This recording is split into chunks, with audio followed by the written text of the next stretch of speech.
All right, welcome back to our video series on creating a visualization and analyzer for the coronavirus data. So in this video, we're going to pick up where we left off last time. And I have added one more thing to our to-do list. And no, it's not test. It is to display the predictions by date. So that's what I said in the end of the last video, what we were going to start with. So that's where we're going to start. Now to do this, we're going to have to import another library. And so what we're going to do is we're going to say from the DateTime module, which DateTime is comes built in with Python. We're going to import DateTime and time delta. So DateTime is a class that's used. It says it's a class that represents what sounds like a date and a time. And time delta is a class that represents a change or a difference between two times. Okay. So now the reason for that is because when we want to make our prediction, right? So I'm going to go ahead and run the program right now so we can see what it's doing. So when we run the program right now, we're seeing this date right up through, in this case, it's March 21st. That's our last data that we had. And then it's predicted actual. What I want to do is I want to continue down after March 21st. And I want to say March 22nd, a predicted value, March 23rd, a predicted value, and so on for as many dates as I want to, essentially. Okay. So the idea here being we're going to predict past our last date. Okay. I'm going to make a new method. I'm going to call it show prediction. And we're going to show the prediction for however many days. Right, so it's still none days. Now, we're going to go past our last actual date. So what we're going to do is I'm going to go ahead and I'm going to get our last actual date, which self.dates is a list with all these dates. The last thing in self.dates would be self.dates -1. Okay. So if I just, right now I'm just going to print this so we can see what it's doing. And let's see, I know compare model works. So I'm going to comment that out. I'm going to say c dot show predictions. And I'm just going to set it up to show 10 predictions. Of course, it's not yet because we're not doing that, but. And so we can see that this last date is March 21st. Okay. Now, this date, 3/21/20, is in a very specific format. It's month / day / and the last two digits of the year. The DateTime class, when we make a new essentially object, DateTime object, it has a nice method that lets us kind of take a date and strip it down or turn it into an actual date object. So what I'm going to do is I'm going to say last date equals datetime dot st, and right here I'm looking for strp time. Now notice that it's going to take in a date string and a format, and it's going to return a datetime object. Okay, so the date string is self-dates -1. The format here, which is also going to be a string, uses some special symbols. So since it's month, day, year, I'm going to put %m, that's for month, / %d, that's for day, / and then %y, which is the last two numbers in the year, right? So it's 2020 is our year, but it's just going to get the 20. Okay. Now these codes for strp time and strf time can be found here. This is the Python documentation for the DateTime module. And so we can see there's a lot of them. So if you needed this for some other reason, you were working with some other date format, then this is where you would come looking for it. So again, remember %m, month is a 0 padded decimal number. That's what we're looking at for that. I know it doesn't say 03, but Python's okay with that. It'll figure out what we mean. %d, the day of the month, is a 0 padded decimal number. And then notice there's %y, which is the without century zero padded. So that's what we're using.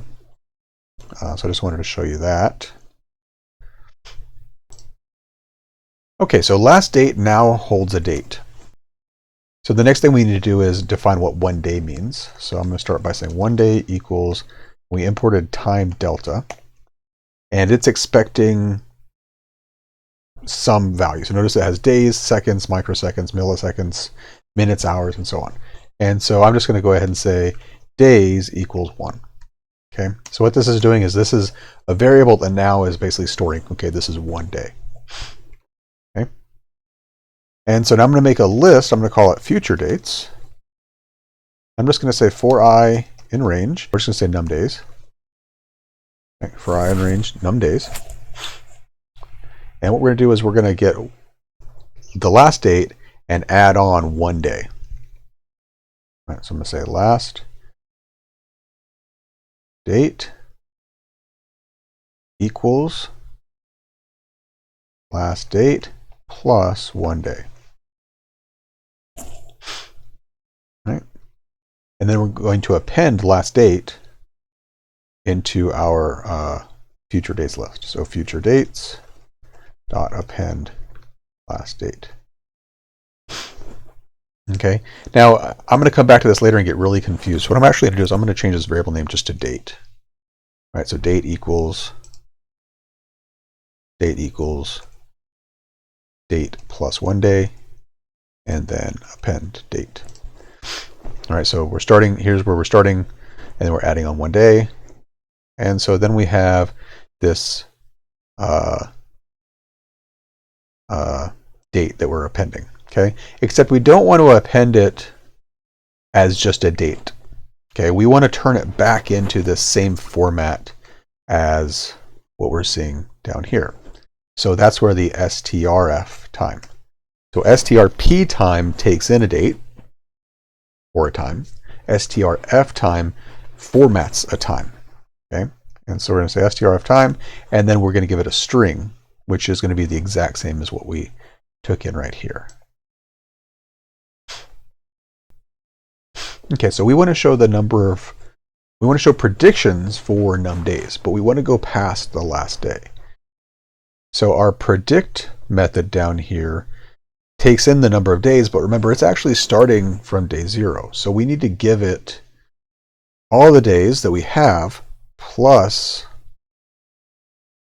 however many days we want to show predictions for. Okay, so I'm going to say predicted days equals the length of self.days, so that's the number of days we have data for, plus this new variable num days, which remember this is just going to be like show predictions for 5 or for 10 or something, right? So this is actually I'm going to call this show future predictions. That way there's, because predict and show future predictions or show predictions could get confusing. So this is going to be in the future, the number of days. Okay, and I'm going to go ahead and put a comment here because I'm going to forget. So this will, this is going to print out predicted numbers or predicted data for num days in the future. In other words, past, i.e. past the last actual day of data. Okay, so that's what we're going to do here. Okay, so now len of self.days, right, if we have that's not exactly what we want, right? Because len of self.days could be 60. Remember, our model's only using 30 of those days. So we need to do len of self.days minus start at, right? Because that's going to tell us like the actual number of days, right? So if we have 60 days in there, but we're starting at 30, then we'd actually want to start at 30. So there we go. So there's our predicted days.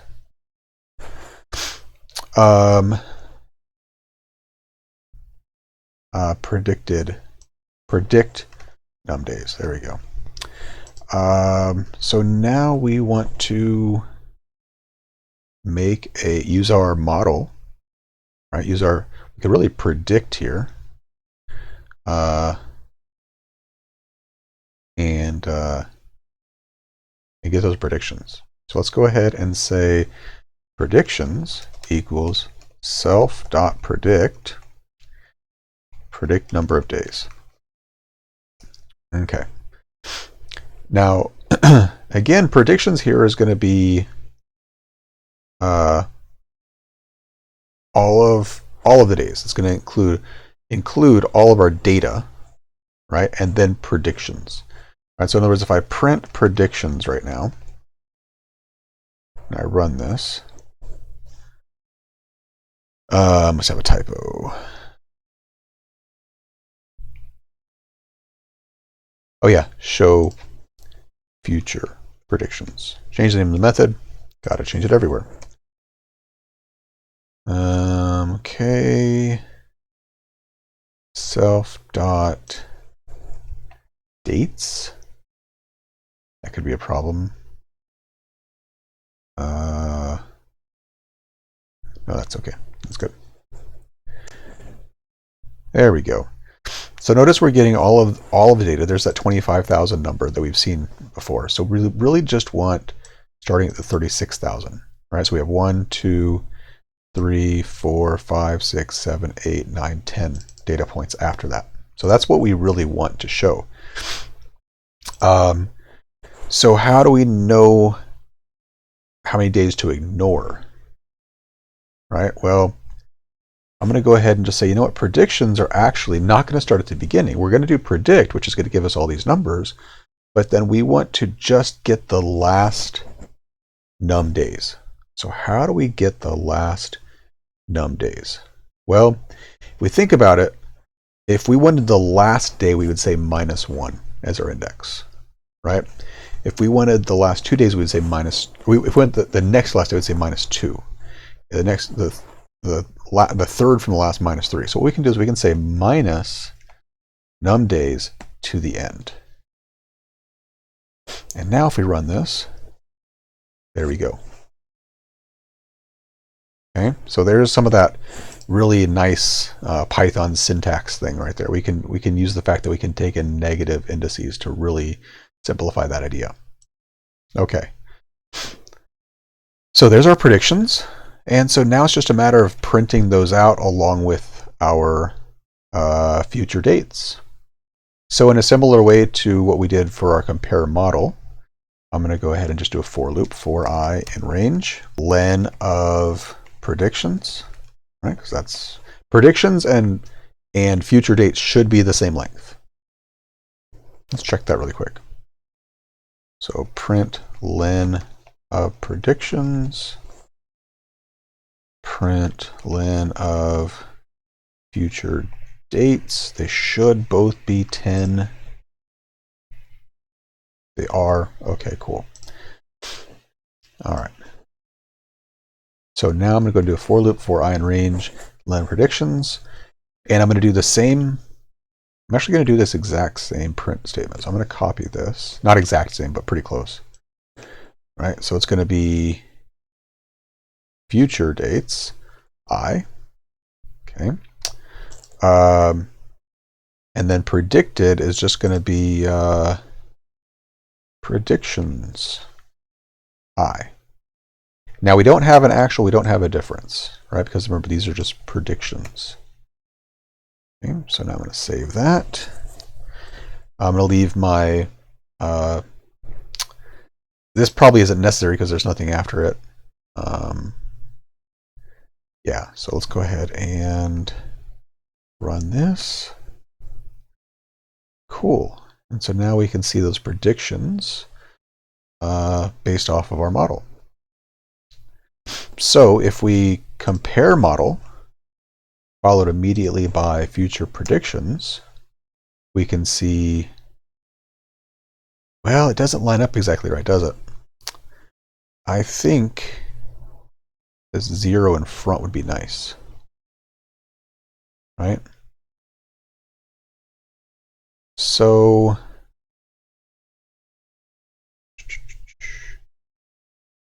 I think what we should be able to do right here where we're saying dates, we can say